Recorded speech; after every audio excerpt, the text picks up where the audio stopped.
Hello friends, today we will see Unit 2, Chapter 2.3. The name of the poem is The Little River. Let's start with the poem. Our little river, it meanders along.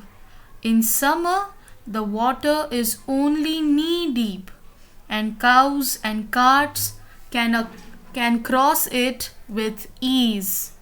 For the banks, though high, are not too steep. Meanders, the meaning of meanders is flow with twists and turns. मराठीमध्ये त्याचा अर्थ आहे वळण घेत जाणे, वळणे घेत जाणे. In summer, the water is only knee deep.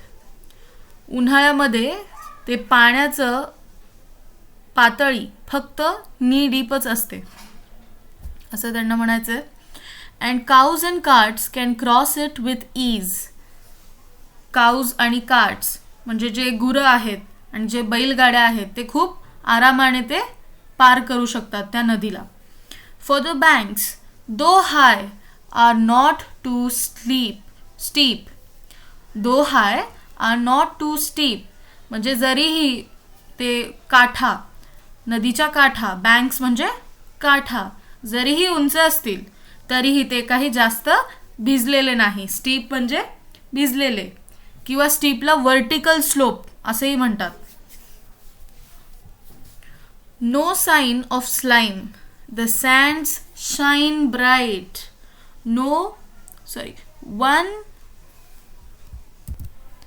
On one shore, cash fields blossom white, chirping mynas through that sight. The jackal howl is heard there at night. स्लाइमचा अर्थ आहे चिखल. स्लाइम म्हणजे चिखल. इथं दिलंय थिक स्लिपरी सबस्टन्स.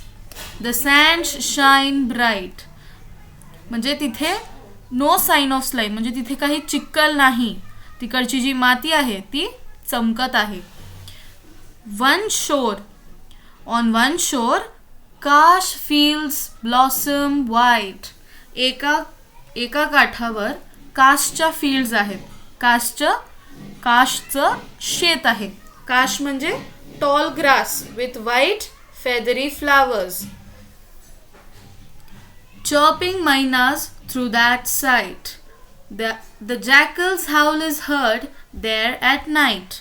जॅकल म्हणजे कोल्ह्याची एक प्रजाती आहे ती, तर त्याचा ओरडण्याचा आवाज रात्री तिथे ऐकू येतो. Across lie groves of mango and palm. The village priest dwell in their cool shade. Girls and boys bathe close to the bank, splashing with their gamchas as they wade. Across lie groves of mango and palm. Groves म्हणजे वृक्षवाटिका किंवा राई. तर पलीकडे वृक्षवाटिका आहे. कशाची? आंब्याच्या झाडाची आणि पाम ट्रीची. The village priest dwell in their cool shade. ड्वेलचा अर्थ काय? ड्वेल म्हणजे निवास घेणे किंवा तिथे राहणे. प्रीस्ट म्हणजे आपले पुजारी. तर गावाचे जे पुजारी असतात ते त्या वृक्षवाटिकेमध्ये निवास घेतात. कशाखाली? मँगो आणि पाम ट्रीच्या खाली, त्यांच्या सावलीत. Girls and boys bathe close to the bank. Bathe म्हणजे आंघोळ करणे. तर मुलं मुली तिथे काठाजवळ आंघोळ करतात. Splashing with their gamchas as they wade. Splashing with their gamchas. Gamchas म्हणजे काय? Gamchas is a thin cotton towel. Thin cotton towel जे आपण गळ्यात असं टाकतो. ॲज दे वेड. वेडचा मिनिंग दिला आहे walk in source of water where it is not deep म्हणजे पाण्यातून किंवा चिखलातून चालत मार्ग काढणे. At dusk and dawn, once their bath is done, they dip washcloths to trap small fish. To their household tasks, the wives return, having used river sand to scour each dish. At dusk and dawn. Dusk and dawn म्हणजे संध्याकाळ. संध्याकाळी एकदा की त्यांची आंघोळ झालेली असते तेव्हा ते काय करतात, त्या वॉश क्लोथ म्हणजे काय, small cloth for washing face, म्हणजे तोंड पुसायसाठी एक कापड असतो तो, तर ते कापड नदीत बुडवून ते काय करतात, मासे पकडतात. To trap small fish.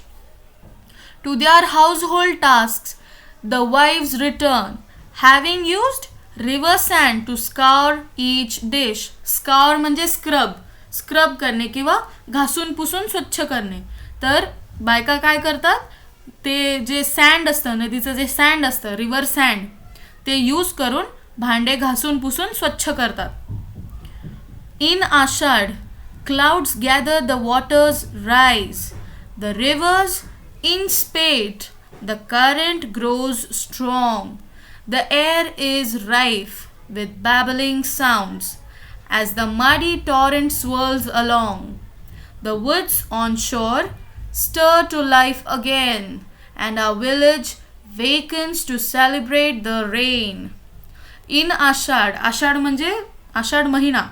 आषाढीला इंग्रजीत रेनी सीझन पण म्हणू शकतो आपण. मॉन्सूनमध्ये आषाढ असते, जुलै जूनमध्ये चालू होते Ashadh. Clouds gather, the waters rise म्हणजे पाण्याची पातळी वाढते, नदीमधल्या पाण्याची पातळी वाढते. आणि the rivers in spate, the current grows strong. The current grow strong म्हणजे पाण्याच्या पातळीला प्रवाह येतो.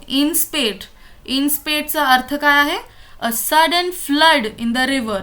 पाण्यामध्ये पूर येतो, नदीच्या पाण्यामध्ये पूर येतो म्हणजे त्याचा प्रवाह जोरदार होतो. मग the air is rife with babbling sounds. The air is rife. राईफचा मिनिंग इथे त्यांनी काय दिलाय, फुल ऑफ. फुल ऑफ म्हणजे एखाद्या गोष्टीने भरलेले. फुल ऑफ विथ बॅबलिंग साऊंड म्हणजे हवेमध्ये एक असा रॅपिड आवाज येतो आहे, बडबडीचा आवाज येतो आहे. मग हवा नदीवरून खूप जोराने आवाज करत वाहते, त्यामुळे ॲज द मडी टॉरेंट स्वर्ल्स अलॉंग, त्यामुळे गढूळ पाणी जोराने वाहत असते. The woods on shore stir to life again. The woods on shore stir to life again. On shore म्हणजे काठाकडे. ते जे लाकडी किंवा झाडं असतील ते स्टर टू लाईफ म्हणजे बिकम्स अ लाईफ, त्यांच्यामध्ये जीव आल्यासारखा होतो. आणि त्यामुळे and our village wakens to celebrate the rain म्हणजे आपलं गाव जागं होतं आणि आनंद घेतो पावसाचा. तर ही कविता आहे रवींद्रनाथ टागोरची. छान कविता आहे ही. तर आता आपण पाहू वर्कशॉप. पहिला क्वेश्चन आहे, name the following from the poem. 2 trees. आता पोयममध्ये कोणते 2 झाडांचा उल्लेख केला आहे, groves of mango and palm. तर मँगो आणि पाम हे 2 ट्रीज इथे येणार. अजून एक मी सांगते, 2 सीझन्स. 2 सीझन्स. सीझन्स म्हणजे क्लायमेट. इथे 2 सीझन्स कोणते मेन्शन केले आहेत पोयममध्ये. पहिला एक इथे आहे इन समर म्हणजे एक समर, आणि इथे दिलंय पुढे इथे दिलंय इन आषाढ. आषाढ म्हणजे रेनी सीझन. तर इथले आन्सर्स काय येणार, summer season and rainy season. आपण क्वेश्चन बी कडे बघूया. Pick from the poem words that describe sounds. Sounds म्हणजे आवाज. तर असे वर्ड्स शोधायचे पोयममधून जे आवाज डिस्क्राईब करतात. कोणते आहेत असे वर्ड्स पण पाहूया. इथे दिले आहे चर्पिंग मैनाज. तर चर्पिंग हा जो आवाज आहे हा कोण करतात, पक्षी करतात. तर चर्पिंग हा तिथे आन्सर येणार. आणि अजून एक मी सांगते, हाऊल. हाऊल ही एक काय आहे, आवाज आहे. तर हे 2 शब्द आवाज डिस्क्राईब करतात, तर हे 2 इथे येणार. अजून 2 तुम्ही शोधून काढा. सी क्वेश्चन पाहू आपण. सी मध्ये काय आहे? Pick out words that describe the flow of the river. Flow of the river हे सांगणारे शब्द शोधायचे. तर पहिलाच शब्द इथे पाहिला आपण, मिएंडर्स. मिएंडर्सचा अर्थ काय होतो? Flow with twists and turns. तर हा एक शब्द आहे जो नदीचा फ्लोला डिस्क्राईब करतो. तर हा एक येणार. अजून एक आहे तो म्हणजे इकडे इनस्पेट. इनस्पेट म्हणजे फ्लड येणे. तर इनस्पेट ही एक आन्सर असू शकतं. फ्लड येणे म्हणजे काय? जोरदार प्रवाह होणे. तर हाही एक आहे फ्लो ऑफ रिव्हरचा एक एक्झाम्पल आहे. तर इनस्पेट एक येईल. आणि पुढचे दोन तुम्ही शोधा. तर सेकंड क्वेश्चनमध्ये ए मध्ये बघू आपण.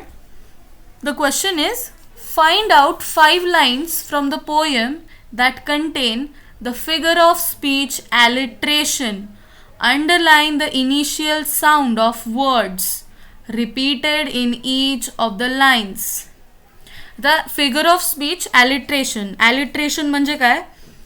अशी फिगर ऑफ स्पीच ज्याच्यामध्ये एका सेंटेन्समध्ये एक साऊंड 2 पेक्षा जास्त वेळा रिपीट झाला आहे. 2 किंवा 2 पेक्षा जास्त वेळा रिपीट झाला आहे. याचा मी एक्झाम्पल देते. Yes, over here. At dusk and dawn, once their bath is done. तर या सेंटेन्समध्ये डस्क, डॉन आणि डन याचा साऊंड जो आहे तो ड पासून चालू होतो. म्हणजे हा रिपीट झालेला आहे. इथे डस्कचा ड, डॉनचा ड आणि डनचा ड. तर हे 3 वेळा रिपीट झालं आहे. तर ही लाईन काय आहे? एक फिगर ऑफ स्पीच आहे alliteration. सो हा एक्झाम्पल येईल alliterationसाठी. alliterationसाठी मी अजून एक एक्झाम्पल देते. हां, इकडे and cows and carts can cross it with ease. तर इथे क चा साऊंड 2 वेळा रिपीट झाला आहे काउजमध्ये आणि कार्ट्समध्ये. तर ही पण एक एक्झाम्पल असेल alliterationचे. पुढे जाऊया आपण. Pick out 4 lines that contain the figure of speech onomatopoeia. Onomatopoeia. So onomatopoeia म्हणजे काय? Onomatopoeia is a figure of speech in which words are used to imitate sounds. Words are used to imitate sounds. याचं example देते मी. इकडे आपण पाहिलं chirping mynas through that site. तर हा जो आवाज आहे चर्पिंग, तर ह्या आवाजामुळे आपल्याला ओनोमॅटोपोईचं एक एक्झाम्पल मिळालं. तर चर्पिंग आवाज कोण करतं? पक्षी करतात. आणि अजून एक इथे आहे jackals howl is heard there at night. तर हाऊल म्हणजे ओरडणे. तर हाही एक आवाज आहे.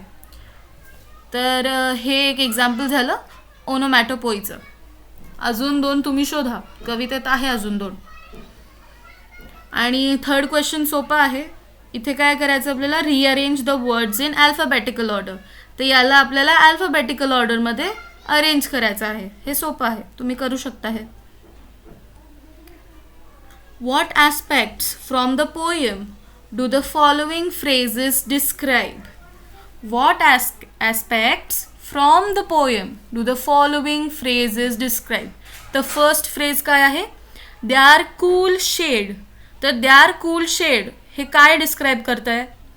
It describes the cool shade of the mango and palm groves. तर याचा आन्सर हे येईल. देन सेकंड वालं मी सांगते. Only knee deep. Only knee deep काय डिस्क्राईब करत होतं? It describes that water in the river is only knee deep in समर.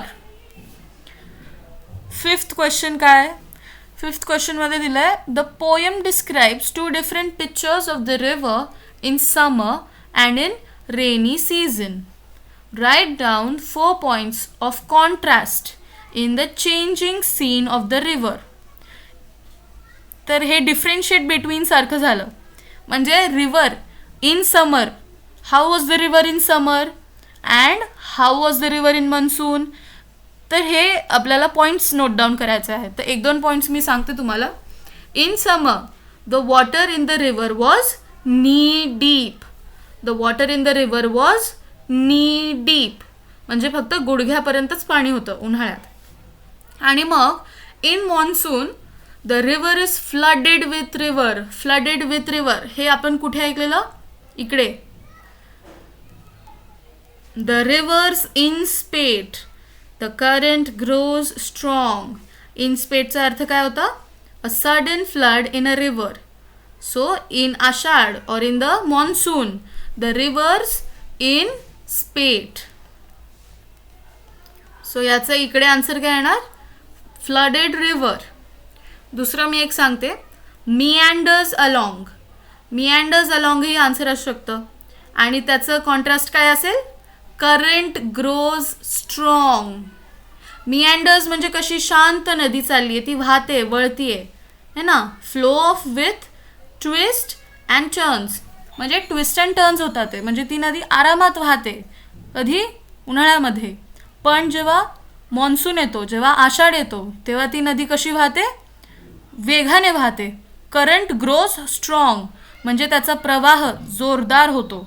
तर हा एक डिफरेन्शिएटिंग पॉईंट झाला. बाकीचे पॉईंट्स तुम्ही शोधा 2. आणि हे गेस हू आय एम याचा आन्सर तुम्ही लिहा. खूप सोपं आहे. छान रिडल दिला आहे त्यांनी. तुम्ही याचा आन्सर शोधा आणि मला कमेंट सेक्शनमध्ये पाठवा. थँक्यू.